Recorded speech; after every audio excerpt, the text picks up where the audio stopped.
seen over the last 2 years just how important our healthcare workers, our healthcare infrastructure, and the bodies that really are within our healthcare settings, whether that's within an acute care hospital, a long-term care home, a retirement home, or within community care. In reality, we as a province understand that we all need to do better. And I believe all of the parties on this stage also agree with that. As your Ontario Liberal candidate, I certainly support the Virtual Triage and Assessment Centre. It was one of those innovations that we saw throughout COVID, and it was really nice to see a local innovation. In particular, the Virtual Triage and Assessment Centre, or VTAC, was an opportunity to reach the more than 23,000 local residents or unattached patients who don't have a family doctor in our region. Indeed, when we look at physician recruitment, it can be a challenge depending on our community, or the greater Aardvark community rather, team that is working every day to bring doctors to.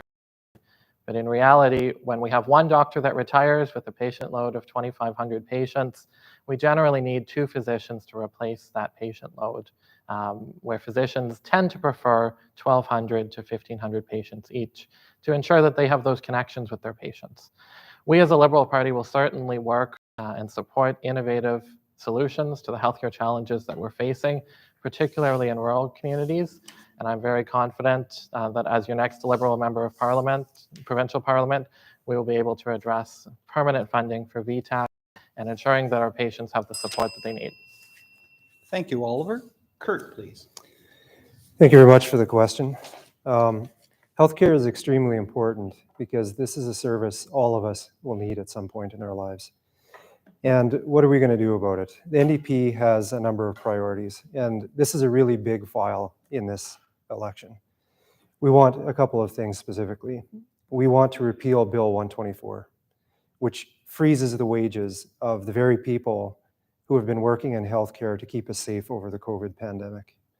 We want to stop Doug Ford's privatizations. We want no cuttings of services that screen for cancer. We want to hire 10,000 public personal support workers and raise their salaries immediately by $5 an hour. And we want to hire 30,000 nurses in Ontario. And in general, we want to listen to healthcare workers rather than ignoring them and then freezing their salaries. That's it. Thank you, Kurt. At present, there are 52 paramedic services across Ontario, each funded approximately 50% by municipal government. In 2018, municipal government spent $2.23 billion for health-related costs. This includes the municipal portions of cost-shared programs such as public health, land ambulance, and increasingly long-term care homes. In other provinces, these health-related costs are provincially funded rather than supported by the local property tax base. Question number 2. What will you and your party do to reduce the dependency of this vital program on the municipal property tax bill? Kurt, please, you have 2 minutes. So healthcare is, as I've already discussed, a very important provincial program. And this is a program that the vast majority of the cost should be burdened by the province, not by the municipalities. The municipalities should not have services downloaded onto them by the province. And we are clear in that we are not going to allow Doug Ford's amalgamations of the health units, and we are not going to download costs onto the municipalities. Thank you. Anna, please. Similarly, the Green Party wants to make sure that all the costs associated with healthcare are equally distributed throughout the province and distributed as efficiently as possible. Juggling healthcare between 2 different levels, I think, is just adding unnecessary bureaucracy and an extra cost that could be spent on providing healthcare. Thank you. Yeah. Thank you, Anna. And Oliver, please. Well, personally, as a municipal politician, it's certainly something that we've seen both through our county and many other counties, where the proposed Ford changes in 2019 were personally absolutely appalling.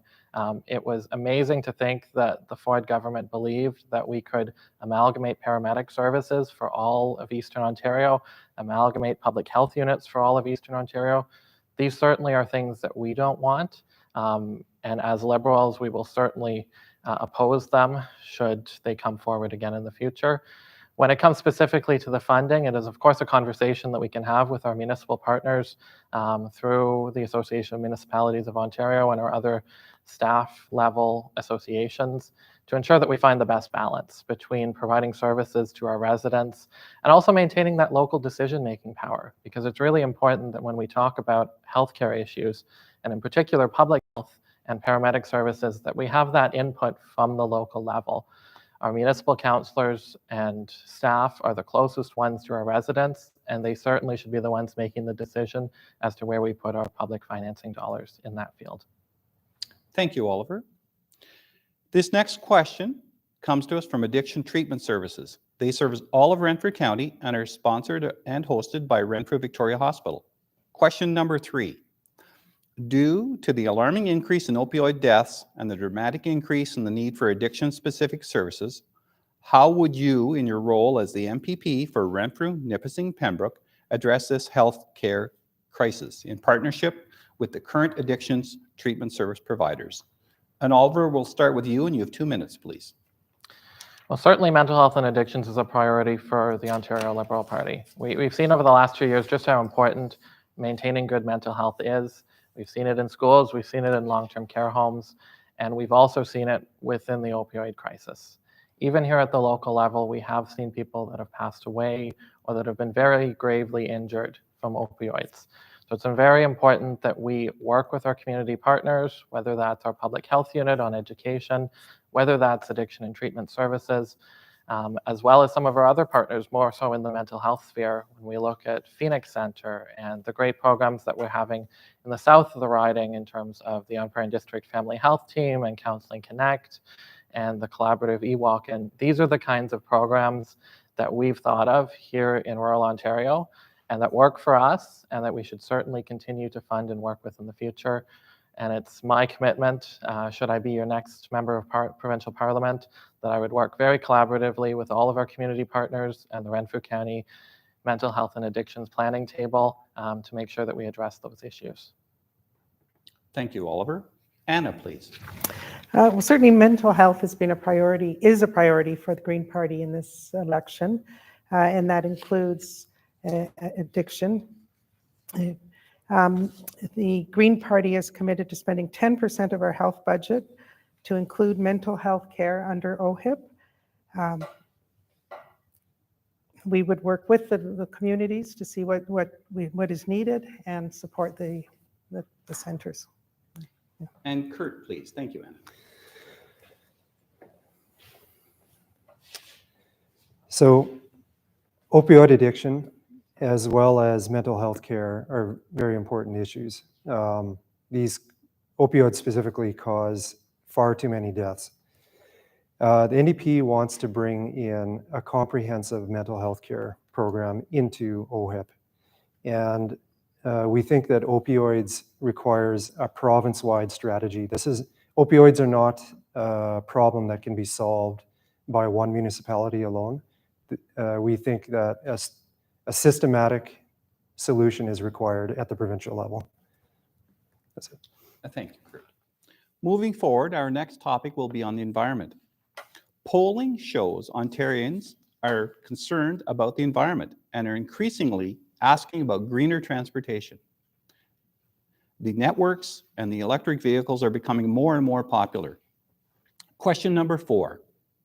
What will your party do to help make it easier and more affordable for people and businesses to switch to electric or battery-powered vehicles? Kurt, we'll start with you, and you have 2 minutes, please. Okay, so electric vehicles are seen as a solution to preventing CO2 emissions from transportation, and that's true. So the NDP is looking to bring in a subsidy for the purchase of electric vehicles. But we can't fool ourselves. Rural areas are not going to convert to electric vehicles immediately. gasoline is still going to be a very important commodity. And gasoline is extremely expensive at the moment, which is why the NDP is looking to regulate the price of gasoline with the Ontario Energy Board. Now back to electric vehicles. We want to enable this adoption, the adoption of electric vehicles as much as possible. And we also want to help grow the infrastructure that is required to support those electric vehicles, which requires growing the electric grid. And I can think of no riding more suited to that than the riding that hosts the Chalk River Nuclear Laboratory. And I think that in this riding, we have all the knowledge we require to help make electric vehicles a reality, not only in our riding, but across the country. Thank you. Anna, it's your turn. The Green Party has been committed cleaning up our environment, to leaving a clean planet for our children. To that end, with electric vehicles, we are proposing a $10,000 subsidy for electric vehicles and a $1,000 subsidy for electric bikes. The electric bikes are a good substitute within a city or even a town, the Pembroke, to move around the city rather than taking a car. The party is also looking at making sure that there are adequate stations throughout the province, and certainly in a riding like this, that's very important to have electric power stations to charge your car, and they will subsidize that cost to set that up. Thank you, Anna. Oliver, it's your turn. Tackling climate change is certainly one of the issues that's most important to people of my generation and the generation below and above me. The reality is we need to address the impacts that we've seen and to really mitigate for them moving forward.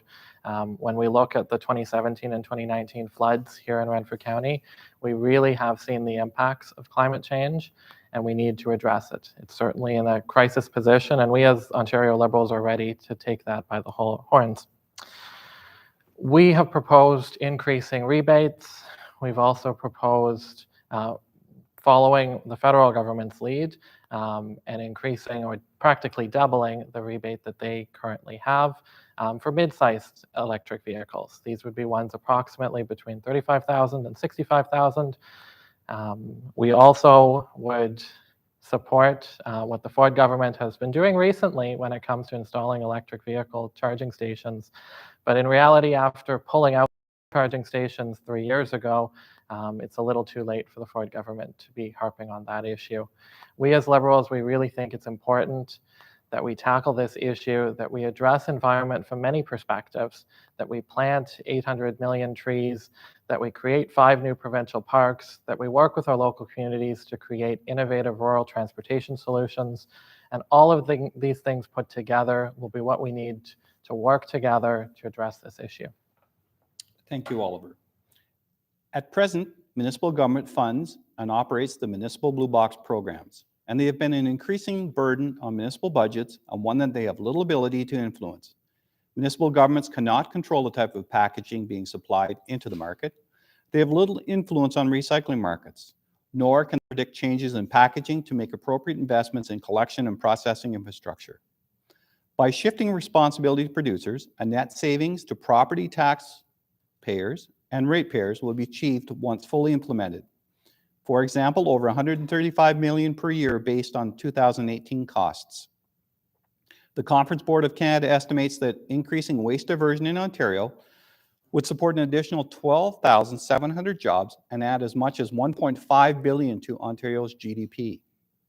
Question number 5. Will you and your party commit to full producer responsibility for blue box programs starting July 2023 and ensure the level of service and the products accepted in the boxes improves? And Anna, we will start with you, and you have 2 minutes, please. The Green Party will certainly work with all manufacturers for the packaging to ensure that we reduce what's in the blue boxes, for the collection of the blue boxes, and for the final recycling programs. A lot of that, we do know that a lot of what goes out in the blue box end up in the landfills. So we have to put more initiative into ensuring that the whole recycling program works for everybody. We all spend a lot of time trying to make it work. At the consumer end, we need to, at the manufacturing end, reduce the packaging, and we need to, at the disposal end, make sure that more of the material is really recycled and reduce the landfill, our landfills. Thank you. Thank you, Anna. Kurt, please. So, of course, the NDP is interested in enhancing recycling programs. And I'm not an expert on the Blue Box program municipally. However, there's a couple things I'd like to say about that the host raised. It is true that commercial products come in many different containers which are not standardized.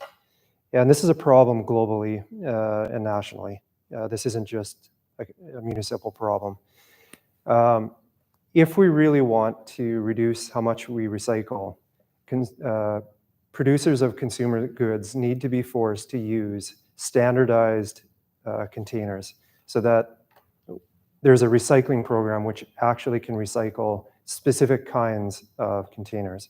And this is not a problem that municipal governments can solve. This is a problem, like many other problems, that has to happen at the provincial and or the national level.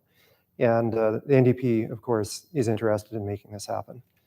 The other thing I'd like to say is that I'm under the impression that many of the contents that go into a blue box aren't actually recycled. We all hope they get recycled, but that may not always be the case. We need standardized containers which consumers can use and go into the blue box that actually get recycled. And we need pickup stations and centralized recycling stations to actually recycle this waste rather than diverting to the landfill, as I am under the impression happens. So yes, we're interested in improving the performance of the Blue Box program. Thank you, Kurt. Oliver, please. Certainly when we look at the issue, it is a concern for many municipalities. Even just a few years ago, we had experienced our main recycling plant closing in Renfrew, and we didn't have a market or a place to bring our recycling materials. So they collected for a number of weeks until a new owner could be found. That kind of a challenge is one that we need to address, and we need to work together to address. As Ontario Liberals, we certainly support full producer responsibility, and basically the idea behind that is that the producers themselves would be responsible for disposing of and recycling all of the materials that they produce. Taking it off the backs of municipal ratepayers is certainly very important. Even just in the township of McNabb-Braeside, we spend several $100,000s a year to service recycling materials within our community, and there are many things that we unfortunately aren't able to recycle where there isn't currently a market for it. By moving to full producer responsibility, we certainly have that opportunity to move beyond market forces and to require our producers to take everything back that they produce in the beginning, and also to make sure that we can enact regulations themselves that address the types of plastics that are used and that really address from the starting stage in the factory so that we don't have as much waste. Finally, when we look at municipal budgets, saving a couple $100,000s would certainly be a welcome change for many municipalities and would open the door to investing in other programs, whether it's recreation and culture, or even staying within the waste management field when we look at green bin programs and other similar compost type programs that have been successful in other provinces where full producer responsibility has been implemented, like Nova Scotia, and that certainly would be great to implement here in Renfrew County. Thank you, Oliver. We're now moving on to the topic of skilled trades. Our community is home to many skilled trades businesses, and these jobs are in need of younger bodies or shared positions as long-time skilled workers retire. At the same time, the pandemic demonstrated we need more secure supply chains. Question number 6. Will you advocate that the provincial government and federal government, along with business or industry associations, work to encourage the development of in-province supply chains that draw upon the capabilities and proximity of rural Ontario? And Oliver, we'll start with you, and you have 2 minutes, please. A quick answer, absolutely. We here in Renfrew County and Ontarians across the province have all of the skills that we need to be successful in whatever we do, and particularly within the supply chain. We have experienced over the last few years through my work with the Labour Market Group of Renfrew and Lanark, we've seen that there are significant vacancies in our manufacturing sectors, in our transportation sectors, and opportunities for us to both engage with newcomers and increase our immigration control. As Liberals, we're committed to working with the federal government to increase our quota under the immigration program and to really maintain control over immigration quotas in our province, similar to the province of Quebec. By doing this, we can maintain some of the programs that we already exist in terms of professionals themselves, when we look at healthcare workers, when we look at doctors, nurses, when we look at teachers, but we can also add to that and address the shortages that we have in the skilled trades, in transportation, in manufacturing, so that we can ensure that in the future we have all of the things that we need and we have people to perform all the jobs that are essential to our society. Thank you. Anna, can we hear from you, please? Well, certainly the lack of the supply chain is an issue that all of us are aware of. And this lack of skilled labor in the riding is an issue too. The Green Party will work hard to attract young people to the riding.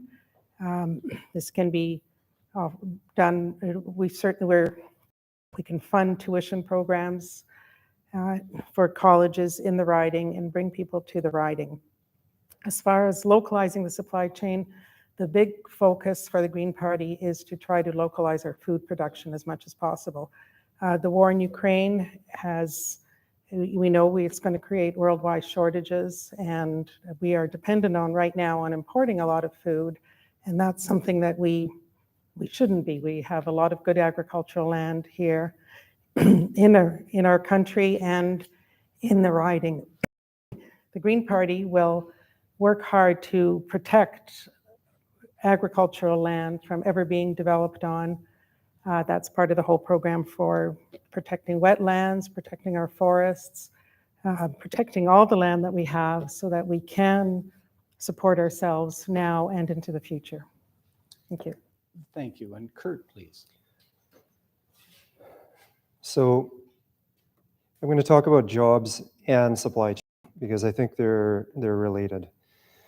So Canada, as well as our riding, produces a lot of natural resources, whether it's from the agricultural industry or the forestry industry or mining.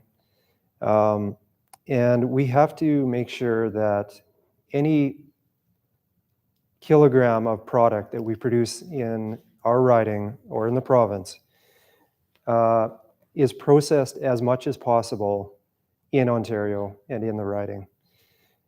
We cannot continue exporting raw natural resources from Canada. If we want our own supply chains, if we want jobs, if we want security and sovereignty, we need to develop our supply chains at home. And the best way to do that is with highly skilled people. We need researchers, we need scientific researchers, we need tradespeople, we need, a lot of people working together to find ways to add value to our natural resources. Now, in our riding, we host the only national scientific laboratory in Canada at Chalk River. Facilities like this are essential to adding value to our natural resources. And I'm excited by what is possible in Ontario and in this riding. Thank you. Before we head to break, we would like to introduce you to the Ontario Party candidate for Renfrew-Nipissing-Pembroke, Cade McWilliams. Cade is a university student, freedom fighter, and proud Ontarian who maintains a high academic standing while remaining very active in community activities. Cade sincerely believes in the virtues of government that protects individual freedoms while practicing fiscal responsibility, and having lived through 2 years of governance that has abused Ontarians and restricted our freedoms, he's ready to step up with the Ontario Party and be the change that Ontario needs. And here is a clip with Cade.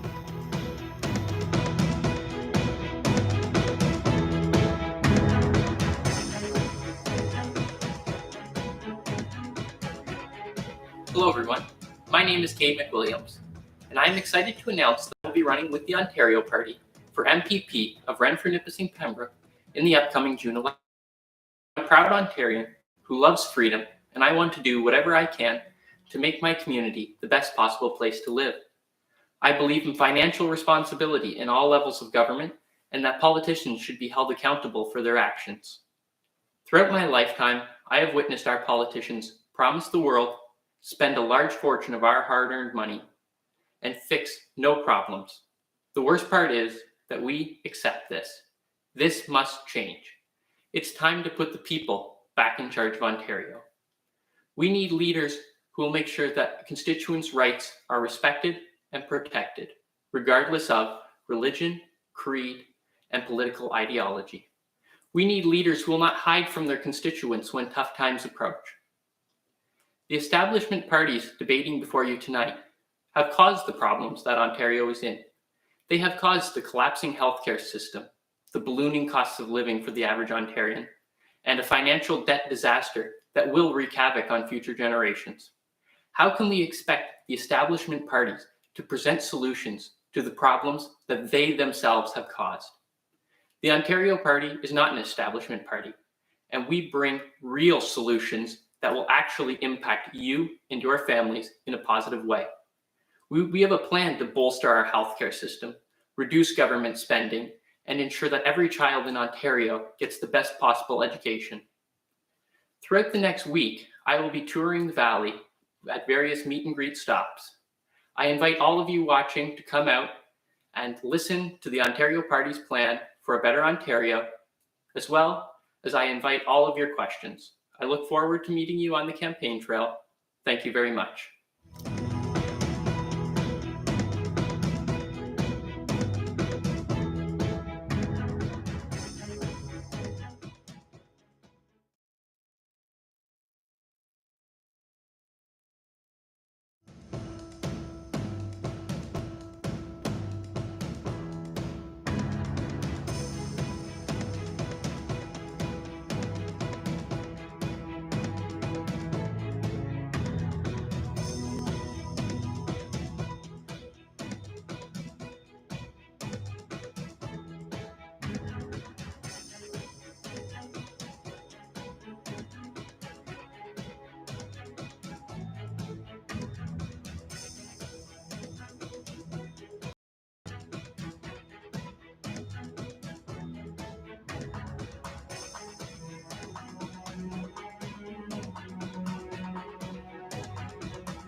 Welcome back to Your TV, or Your Vote on Your TV. Tonight, we meet candidates vying for a seat to represent the Renfrew-Nipissing-Pembroke riding as MPP in the Legislative Assembly of Ontario. We are going to discuss education with our candidates. For years, rural and small town Ontario has been concerned about their schools remaining open, properly resourced, and safe. Question number 7. What will your party do to alleviate the worries of parents and communities? Will our schools remain open? Kurt, we'll start with you, and you have 2 minutes, please. So education is one of the top issues in this election, if it's not already clear to everybody. Doug Ford came in and immediately started cutting both healthcare and education in this province. And this is completely unacceptable. It is my opinion, it is the NDP's opinion, that Doug Ford is trying to privatize healthcare and trying to privatize education. He is trying to bring in for-profit education and for-profit healthcare. We are going to do a number of things. We are going to stop Doug Ford's cuts, and we are going to hire 20,000 educators, and we're going to repeal Bill 124, among many other actions. It is very important that we draw a line in the sand and say no to privatizations, no to cutting back on funding to the educational system, and it's very important that we help educators recover from the disastrous 2 years that they had to work through during the COVID pandemic. It's a very big issue, and the NDP is serious about reversing Doug Ford's cuts and not ignoring the teachers, but actually supporting them. Thank you. Thank you, Kurt. Anna, please.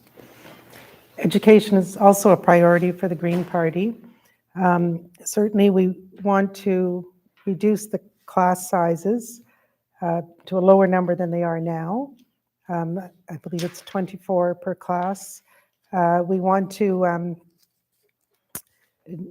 address the growing wait list for the autism program, core services by building by the capacity of autism providers, fully funding the OAP to bring families into the program as rapidly as possible, eliminate the EQ-AQ standardized testing,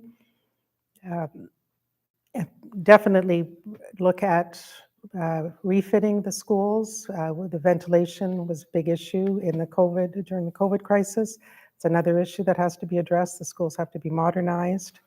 And certainly for post-secondary, we want to replace the current loan system with grants for students that can't afford to continue to pay for the post-secondary school on their own. Thank you, Anna. Oliver, please. As someone who grew up here in Renfrew County, I certainly understand that education is one of the best investments that we can make in our young people to ensure that they're set up for success. And we have some fantastic school board trustees in all 4 of our school boards that have been doing great work on that front. As Ontario Liberals, we have a transformational plan for our education system.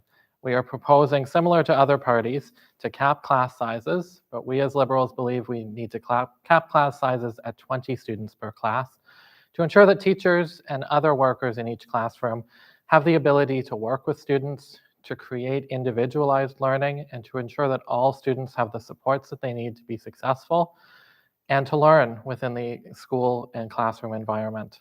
It's also helpful, particularly here in rural Ontario, where 20 students is a lot easier to do school field trips with, to do other programs, whether it's at McNabb School, bringing students out to the Alexander Stewart Provincial Park to learn outside, whether it's at Killaloe Public School in their community garden, or many of our schools in the Madawaska family of schools who go to Shawwoods Outdoor Education Center.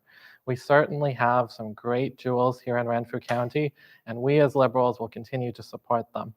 In addition, we as Liberals have committed to reintroducing an optional grade 13. We've seen over the last 2 years how online education has for the most part failed our students because we know that students generally learn best in a classroom.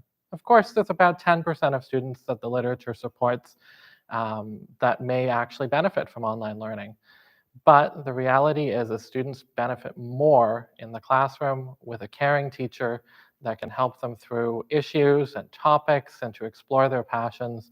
And we as Liberals think that a grade 13 would be that opportunity. In addition, grade 13 would be chock full of financial literacy, mental health and addictions, career planning, and all the things our students need to get out into the real world after high school.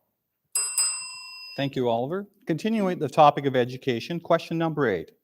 Will your party honor the deal with the federal government and implement what is commonly known as $10 a day before and after school care? Or would you add something to this program? And we'll start with Anna, please, and you have 2 minutes. Yes, the Green Party definitely will honor that program and will continue with the $10 daycare program available to all families.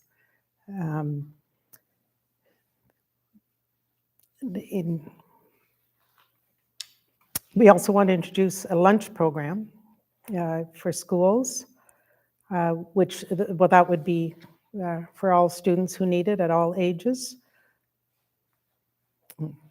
That's it. Thank you, Anna. And Oliver, please. Absolutely. The more time we can give our students with caring adults in the community, the better. Whether it's before and after school care, childcare, and other opportunities to provide students with the tools that they need, but also the experiences that they need to grow into fully formed human beings that know that they can explore their passions and do whatever they put their minds to. We as Liberals have also committed to providing a free breakfast for every student that needs one, building on the progress we made in the former Liberal government when we introduced this program about 10 years ago or so. We as Liberals will also invest in making schools community hubs.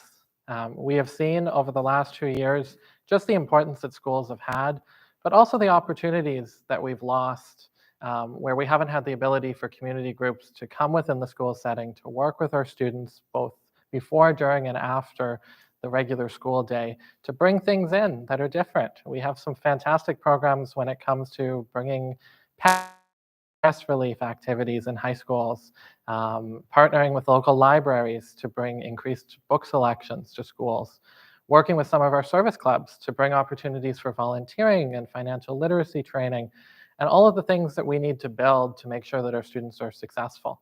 We as Liberals know that there is so much more to do, and we're ready and up to the task. Thank you, Oliver. Kurt, can we hear from you now, please? So, reliable, high-quality childcare is an essential component in a modern economy. We need workers to be able to have a place to bring their children so that they can go to work every day. Now, I want to remind everybody, the reason that Ontario is getting a childcare program is because the federal government offered one, and Doug Ford waited until the very last minute before the election to bring in the childcare program. He was the last province to bring in childcare program, specifically because he wanted to wait until just before this very election to make it look like he was doing something for you. But the reality is the exact opposite. He waited as long as possible on purpose for his own benefit. Now, that childcare program, yes, of course, we're going to support it. Parents at this point pay on average $46 per day for childcare, which is unacceptable. The new childcare program will be $10 a day.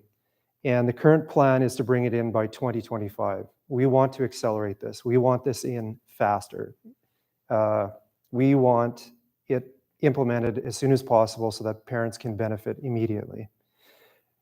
We want to increase the registered early childhood educator's salary to $25 an hour, and we want to raise to $20 an hour the salary of other workers in daycare systems.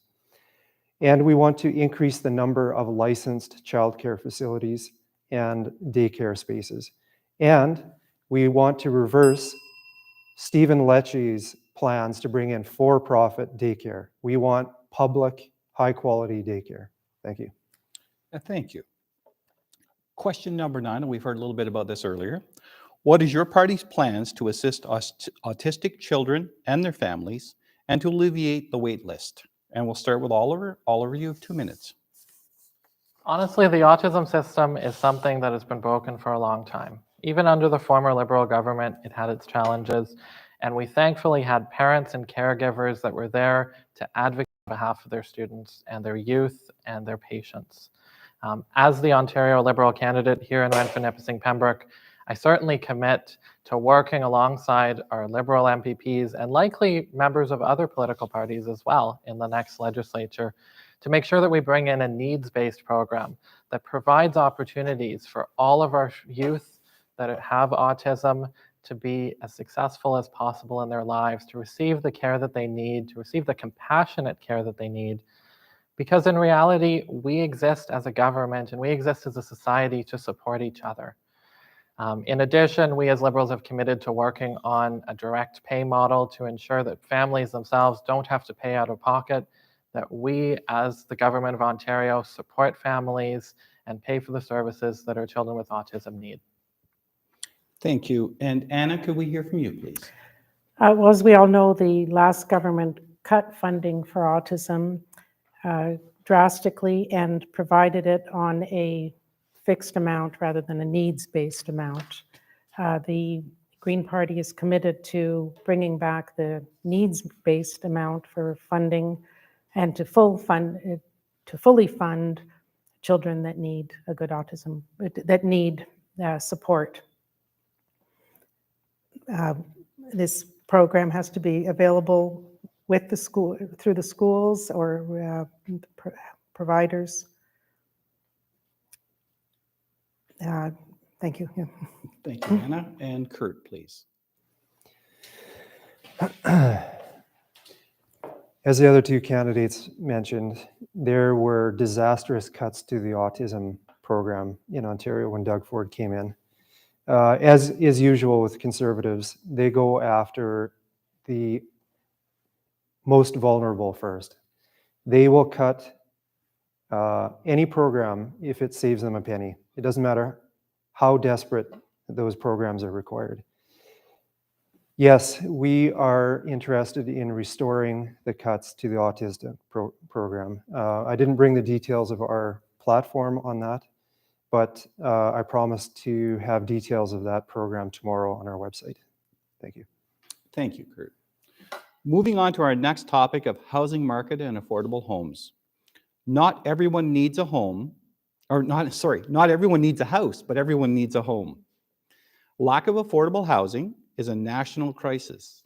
Housing is in short supply, home ownership is out of reach for many, rents are too high relative to incomes. In addition to its human costs, endemic homelessness results in astronomical costs to our healthcare and emergency services system.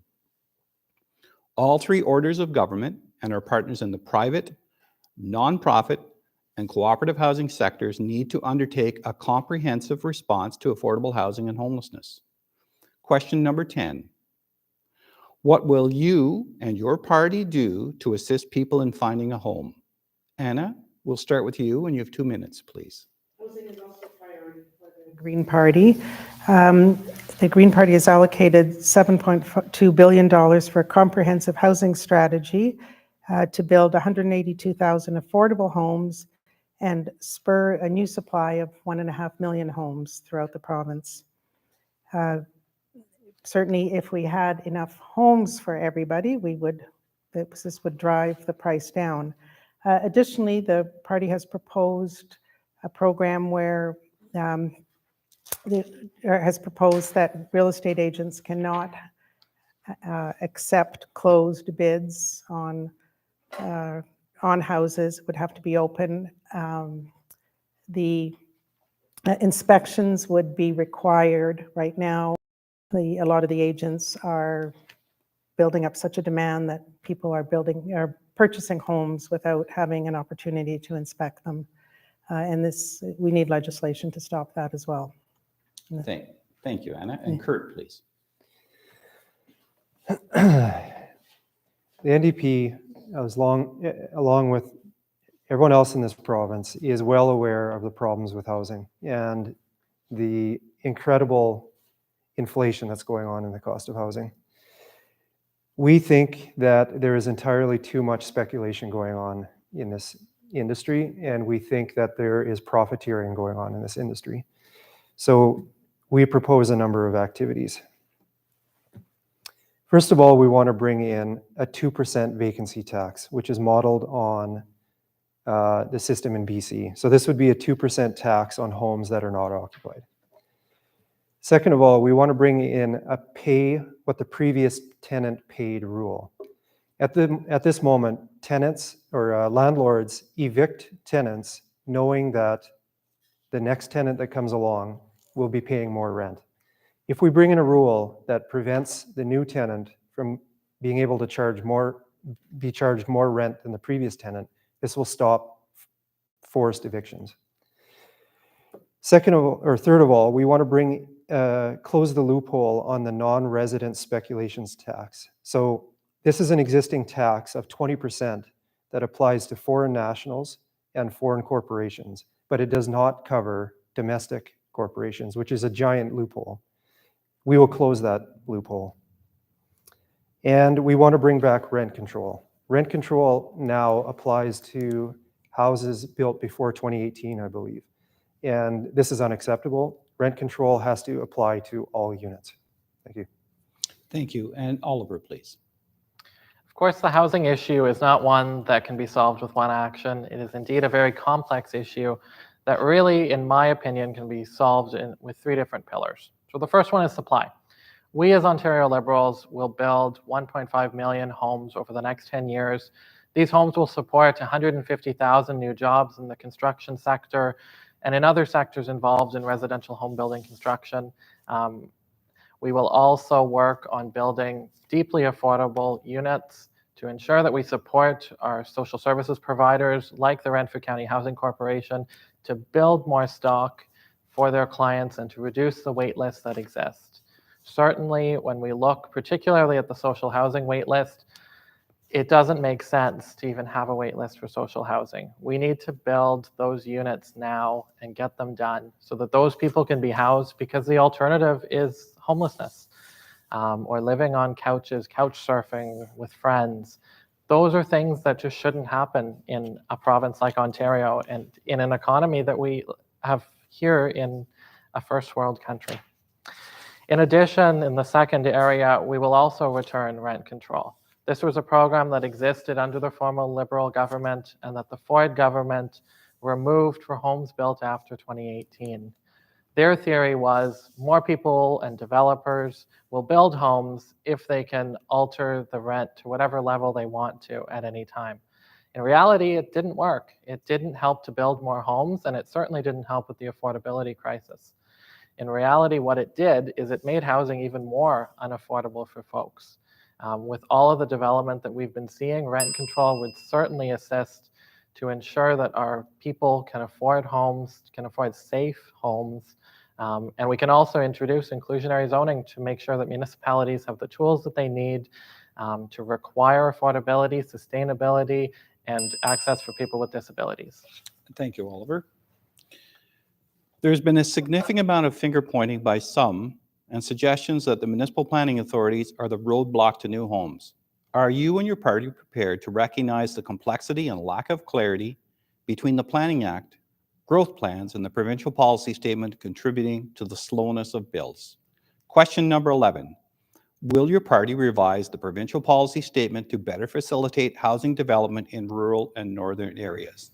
And Anna, we'll start with you, and you have 2 minutes, please.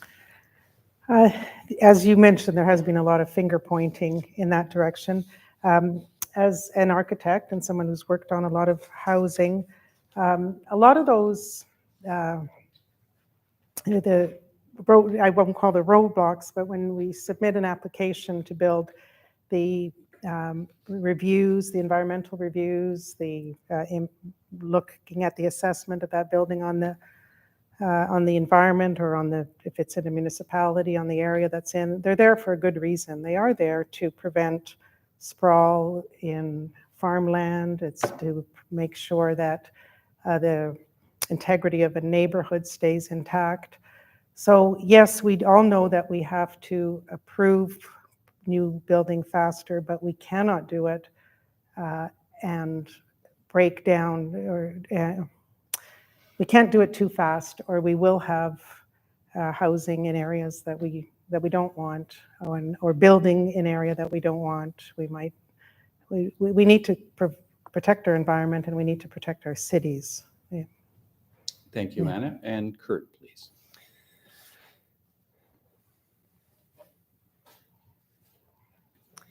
So my understanding of this problem is that Doug Ford is basically overriding what are traditionally considered municipal responsibilities. And yes, we want to restore the ability of municipalities to make zoning decisions and conduct their normal activities. The other thing I'd like to say is that we know Doug Ford is compromised on this issue. We all know that Doug Ford takes directions from his big business friends, including developers. Any instructions from Doug Ford's office on the issue of housing is only going to benefit Doug Ford. And we need to be very careful about what instructions we're getting from the Ford government regarding housing and municipal development. Thank you. Thank you. And Oliver, please. Well, the Planning Act is one of the most complex and controversial aspects of municipal government, and it has been for a long time. In reality, the Planning Act itself is a 1990 piece of legislation, and it certainly is time for a review. In reality, what we've seen over the years, we've seen governments that have tried to renew and to bring in new provisions to the Act, but we have a current government, the Ford government, which reversed almost all of the progress that we've made to date. Progress that included providing municipalities with the opportunity to include inclusionary zoning in their plans. Inclusionary zoning is basically the ability when a municipality reviews a development proposal to attach conditions to it in certain areas. It's something that has worked in many other provinces, including Nova Scotia, where I have some direct experience with it when I sat on a planning advisory committee for the town of Wolfville, where we did have applications that came forward where we, as the municipality, provided conditions on affordability, on sustainability of materials used in construction to help address climate. In addition to making sure that there are opportunities for active transportation in buildings, opportunities for accessibility and requiring accessibility in new constructions, which is certainly an issue that the Ford government has done absolutely nothing about. In reality, the changes that we need to see is we need to return planning to the local level. The Ford government reversed the former Liberal government's policies in relation to LPAT, the Local Planning Appeals Tribunal, which basically said that local governments, their decisions should be considered as primary unless they contravened a local piece of planning documents, an official plan, a zoning bylaw.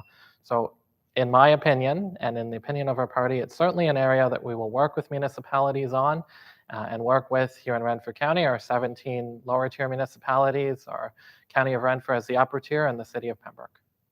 Thank you, Oliver. Continuing on with the housing market and affordable homes. Question number 12.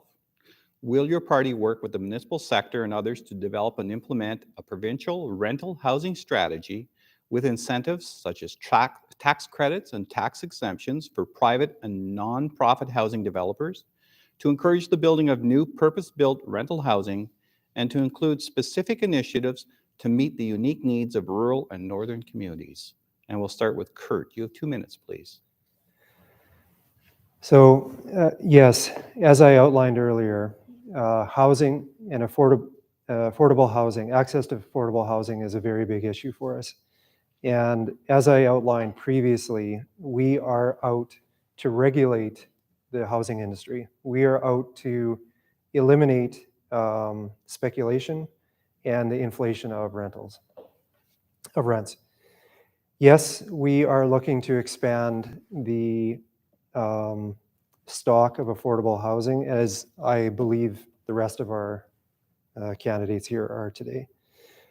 I'd just like to mention something that I had forgot to bring up so far. John Yakubuski is not here. John Yakubuski is not here to defend his government to you. And John Yakubuski basically is showing that he doesn't care about these issues. And it's just too bad that he didn't come here to talk about these issues with all of us. Thank you. Thank you. And could we have Anna, please? Yes, as I mentioned, the Green Party has set aside billions of dollars for comprehensive, affordable rental housing, including 60,000 supportive homes over the next decade. The party is also really focused on northern issues. I don't know how many of you noticed, but the other three main party leaders all started their campaign in Toronto, whereas Mike Schreiner started in North Bay. That was just to show his commitment to the rural and northern communities and to some of the differences that are important in the rural areas versus what's important to the cities and urban dwellers. And that would include looking at with all the unique housing issues that are required in the north, or in rural areas. So, Thank you. And Oliver, please. Certainly, the questions are always one of my favorite parts of debates. And in particular, I love this question because it provides an idea that I haven't heard before, an idea that we as political parties may not have come up with on our own. And that's really the benefit of elections, having those conversations and giving the opportunity for municipalities and other partners to provide these ideas. Honestly, I think that a residential home building strategy would be one of the best things that we could do as a provincial government, and I would certainly work with leader Stephen Del Duca and our entire Liberal team to bring that to fruition, working with our partners in the municipal sector and in community services to make sure that it meets the needs of our residents. In addition, we as the provincial government have a leadership role to play. Doug Ford has neglected his responsibility as Premier of this province and failed to address the affordable housing crisis that we've seen here. Many people believe that his decision to end rent control in 2018 contributed, at least in part, to the inflation that we've seen in the housing market, particularly as new builds have gone up over the last 3 years. The reality is Doug Ford made a mistake. He didn't apologize for it, and indeed, him and John Yakubuski are standing by that decision, while all of the other opposition parties and us as Ontario Liberals are standing by what's right for Ontarians, bringing back rent control, working with our municipalities to address affordable housing shortages, working with them on the Planning Act, and making sure that they have the tools that they need in terms of inclusionary zoning and other tools, including financial incentives. Honestly, that was one of the things that I thought would be very helpful. In working with our developers, we need to give both the carrot and the stick, and we need to address these issues in a real sense, and I know that the Ontario Liberal Party and our leader, Stephen Del Duca, is ready to do just that. Thank you, Oliver. Next, we're going to take a look at long-term care. Our community is home to many long-term care and seniors' homes, whose residents need support as costs increase. The municipal sector operates 100 or 16% of the 626 long-term care homes in Ontario, accounting for about 1 in 5 long-term care beds. Of the nearly 80,000 long-term care beds in Ontario, just over 20% are operated by municipal governments, 16,000. Raw food costs, CMI, and other issues are important, and the sector will work to ensure the implementation of the commitment to 4 hours of care per resident per day occurs. The government is also committed to 30,000 new long-term care beds over the next 10 years. Our question is, will you and your party agree the government's plan must be fully costed and adequately funded so that there is no additional subsidy of municipal homes required using property tax dollars? And Anna, you are up and you have 2 minutes, please. Again, senior homes and care for the elder is one of the priorities under the healthcare initiative for the Green Party. Elders need to be treated with the dignity they deserve, and that includes adequate long-term care homes. It includes better support to stay at home if that's possible. And also the workers need to be paid a good wage. I believe they were $25 per hour, but I'd have to check on that, but better than they're getting now. And certainly in order for PSWs and our nurses to treat our elders well, they will need to be comfortable in their jobs as well. Does the program need to be costed? All programs need to be costed, yes. We can't just make promises without costing them out. We need to project into the future what that need will be, and it has to be costed out and supported. Thank you. And thank you. And Kurt, please.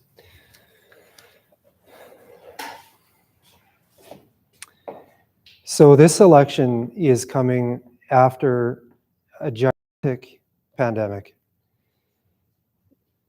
Doug Ford promised us an iron ring around the long-term care facilities. These long-term care facilities were disasters before the pandemic started, and they were horrific during the pandemic. If there's anything that John Yakubuski and Doug Ford have to answer for, it's the conditions in the long-term care homes. Thousands of people died. 4,000 people died in long-term care in Ontario during the pandemic. And the NDP has a very comprehensive plan on this file. We want to ban completely for-profit long-term care. It is completely immoral to profit off of long-term care. Doug Ford doesn't believe this. John Yakubuski does not believe this. In fact, 3 previous Conservative premiers sit on boards of for-profit long-term care facilities, and that is completely unacceptable. So we want to eliminate for-profit long-term care. We want to start building 50,000 care beds, which experts tell us are required by 2030 because so many people are retiring and aging. We want people to stay in their homes longer. So we're bringing in a family caregiver benefit program, which will provide up to $400 to family members who provide care for their elderly relatives. We want to bring in a senior property tax deferral program that will pay approximately $400 per month. And we want to raise the standards of living in all long-term care facilities. And remind you once again that John Yakubuski is not here to defend the fact that the army had to be brought in to clean these places up. And thank you. And Oliver, please. Well, seniors certainly, in my opinion, deserve the best care and the best attention that we can give them. They've contributed so much to our economy over their lifetimes, and we need to be there for them in the last years of their life to make sure that they receive as much care as they need, and also the wraparound services to be happy and social human beings within long-term care homes.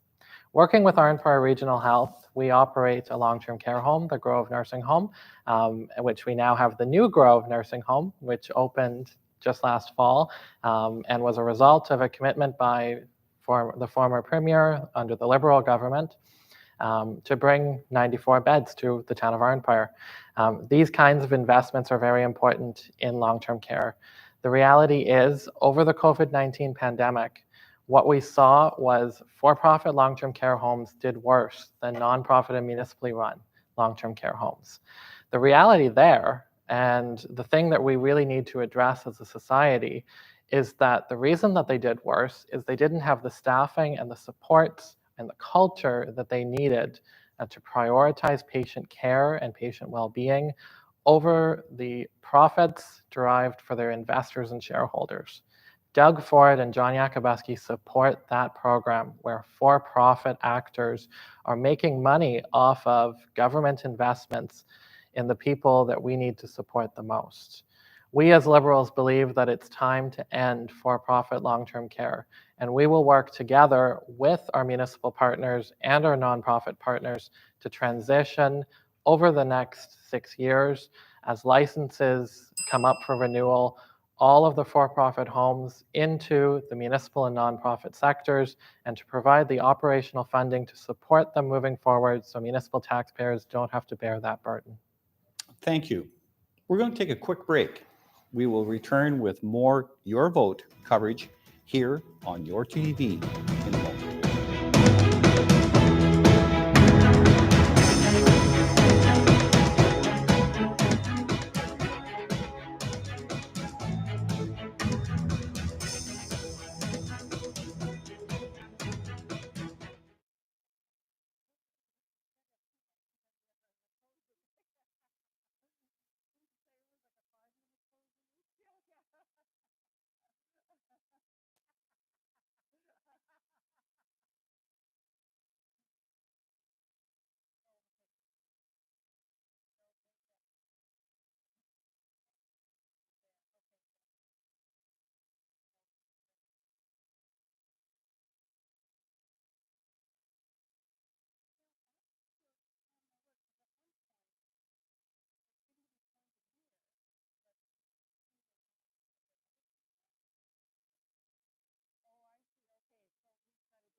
Wow, it's been an informative evening.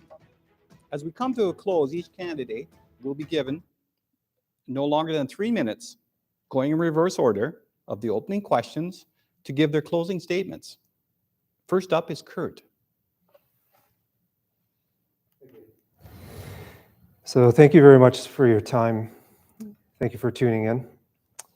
The issues we've been talking about today remind me of going door to door in this riding over the last couple of weeks. People are worried about a lot of things. They're worried about the cost of living and the cost of gasoline. And they're worried that Doug Ford is cutting healthcare. And they're worried that he's cutting education and bringing in for-profit healthcare and education. Young people are worried that they'll never own a home. Young people are worried that they're never going to get a good paying job with a pension. Everyone knows that Doug Ford does not care about us. And they know that Doug Ford only cares about taking care of big business. They know that Doug Ford doesn't have the skills required to build a modern economy. And John Yakubuski is not here to defend Doug Ford.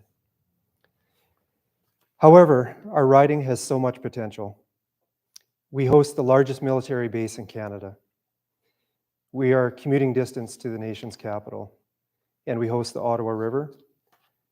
And of course, we host Canada's only national nuclear laboratory. Ontario has over 20 universities, and we are the economic center of Canada. We want Ontario to lead Canada, and we want Ontario to solve big problems such as producing huge amounts of clean electricity. We want to lead on climate change. We want to lead on health research. And we want to add value to our natural resources. This riding has the knowledge and the skills to make this happen. But at this point, we need a new leadership. We need a change of leadership. And in this riding, because we are in second place, this riding, in this election, the NDP is the only party capable of replacing Doug Ford's government. Thank you. Thank you. And Oliver, please. So I also want to thank you for tuning in tonight, or if you're watching it at a later time, thank you for reviewing. I would also like to thank both of my opponents here. We've had a fantastic discussion tonight, and really it's important to see just how much we share. Elections are opportunities to share ideas and to have conversations about the future that we want to see as a province and as a region, and indeed as individuals. And I'm really happy to see two candidates that care about their community as much as Anna and Kurt. For me, I was born here in Renfrew County. Well, actually born in Almont and raised here in Renfrew County, but I really care about this community. I went to university, but I came back. I came back to run in the 2018 municipal election, and after I was elected to McNabb Braeside Council, I came back to serve my residents and to really be their voice at the municipal council table as the level of government closest to our residents. I also came back to start a career and to contribute to our community in public administration, working with the town of Arnprior and the labor market group of Renfrew and Lanark to really work on those issues that matter most to you. As Ontario Liberals, we are certainly committed to working on your behalf at Queen's Park to answer your questions, to bring your concerns to the table, and to address the challenges that we have in communities just like ours, whether it's housing, healthcare, education, infrastructure, twinning Highway 417, and addressing some of the other challenges that we have, some of the particular ones that I've talked with voters across this riding about safety on Highway 17 in the Chalk River area, about education and providing opportunities for after-school programming in the Renfrew area, or making sure that we have the mental health and healthcare supports that we need in the Madawaska Valley community to support our residents. As your MPP, I really believe that my role is to listen, to be involved in the community and be on the ground to listen to you, your ideas, and your needs. Our current member of Provincial Parliament, as we've seen tonight, simply isn't here. And I can probably count on one hand how many times he's been to my area of the county of Renfrew. In reality, we need a member of Parliament who's willing to roll up their sleeves and to put in the hard work that they need to represent us, to fight for our issues, and whatever political stripe they are Renfrew County and Renfrew-Nipissing-Pembroke residents first. So on June 2nd, or on any of the 10 advanced polling days before, you'll likely receive your vote card in the mail over the next couple of days. I certainly encourage you to vote, and I certainly hope that you'll vote Liberal and vote Oliver Jacob to be your next member of Provincial Parliament. Thank you. It's time to wrap up. Thank you for joining us for the debate. Oh, I'm sorry, Anna. I'm sorry, Anna. Thank you. Yeah. I'd like to start by thanking YourTV for giving us the opportunity to speak to the residents of Renfrew-Nipissing-Pembroke tonight, to our other candidates here for sharing their view at home who followed the debate. Staying engaged in an election is one of the most important actions that we can take to preserve our democracy. All of you played an important part in doing that tonight, and I thank you for that. I'm running for the Green Party as I feel that this is the best thing that I can do to preserve our planet and the quality of life that we have enjoyed for our children and our grandchildren. Many studies, including most recently the IPCC report, have indicated that continuing along the path that we are currently on will have drastic consequences to our environment, on our ability to grow food, and our access to fresh water. Ignoring the issue, as the current government is doing, will not make it go away. The cost of rebuilding the Trans-Canada Highway after the floods in British Columbia last fall ran at over $9 billion. If we do not address the climate crisis, future floods and fires will cause damage tens, if not hundreds of times what we witnessed last fall. There's no saving in waiting. We need to act now. The Green Party is the only party with a plan and the resolve to address the climate crisis. The war in Ukraine has highlighted the need to produce our own food. Ontario is a huge province, but we have limited agricultural land. Let's not pave paradise. The Green Party has a plan to protect the agricultural land in our province. The party also believes that it is important to protect people and planet before profit. I strongly support the party's policies of ensuring that all persons have access to comprehensive, quality, and universal health care. Comprehensive health care includes dental care, pharmacare, support for mental health, support for the elderly, and much more. The focus of the Green Party health plan is providing health care through a preventative lens rather than a reactive one. We also need to take care of those people who provide that care for us. COVID has placed a huge burden on our health care providers, so much so that many nurses are leaving the profession. The Green Party will engage with our nurses, our doctors, personal support workers, and many others to ensure that they are fairly compensated and have the tools that they need to provide all of us with the care that we expect. We are very fortunate to live in a beautiful part of the world. Our fresh lakes, our clean water, forests, fertile agricultural land are the envy of the world and an attraction for many residents and vacationers. Let's work to keep it that way for us and especially for our future generations. On June 2nd, cast your vote for your children. Vote Green. Thank you, Anna. And again, my apologies. It's time to wrap up tonight. Thank you for joining us for the debate. We hope this helped you in making your decision for the election on June the 2nd. We will have local results here on YourTV exclusively on Cogeco election night beginning at 9 p.m. We touched on many topics tonight, and our candidates have worked very hard to provide us with answers. And while they're on the campaign trail, perhaps you'll have a chance to ask some questions that we didn't get to ask about PSWs, community paramedicine, Highway 17, mental health, broadband, OMPF, infrastructure renewal. But thank you to our candidates for caring about our community and letting your name stand in this election. We're very fortunate to have you. And thank you to the many folks behind the scenes who work so hard at YourTV to inform your community. Please vote on June 2nd to elect your MPP representative for Renfrew-Nipissing-Pembroke.